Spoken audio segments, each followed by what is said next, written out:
বাংলাদেশে আর কোনো বিভক্তির রাজনীতি চলবে না বলে মন্তব্য করেছেন বিএনপির স্থায়ী কমিটির সদস্য আমির খসরু মাহমুদ চৌধুরী। চট্টগ্রাম মহানগরীর ডিসি হিলের সামনে থেকে বুদ্ধ পূর্ণিমা উপলক্ষে সম্মিলিত বুদ্ধ পূর্ণিমা উদযাপন পরিষদ আয়োজিত শান্তি শোভাযাত্রার শুরুতে তিনি একথা বলেন। আমির খসরু আরও বলেন, গত 15 বছরে দেশ চরম অশান্তির মধ্যে দিয়ে গেছে। এ সময় দেশের রাজনীতি থেকে শুরু করে সমাজ, ব্যবসা বাণিজ্য, রাজনীতি সব ভেঙে গেছে। তাই সব ধর্মের, সব মতের মানুষ মিলে দেশ নতুন করে গড়ার আহ্বান জানান তিনি। শোভাযাত্রায় চট্টগ্রাম সিটি কর্পোরেশনের মেয়র ডাক্তার শাহাদাত হোসেন সহ অন্যান্যরা উপস্থিত ছিলেন।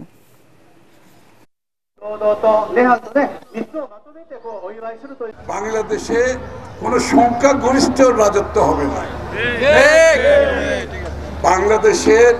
বাংলাদেশ পরিচালনা হবে প্রত্যেকটি নাগরিকের অংশগ্রহণের মধ্যে। ধর্ম যার যার, রাষ্ট্র সবার। সুতরাং এই রাষ্ট্রে, এই সমাজে, এই দেশে বিভক্তির কোনো সুযোগ থাকবে না।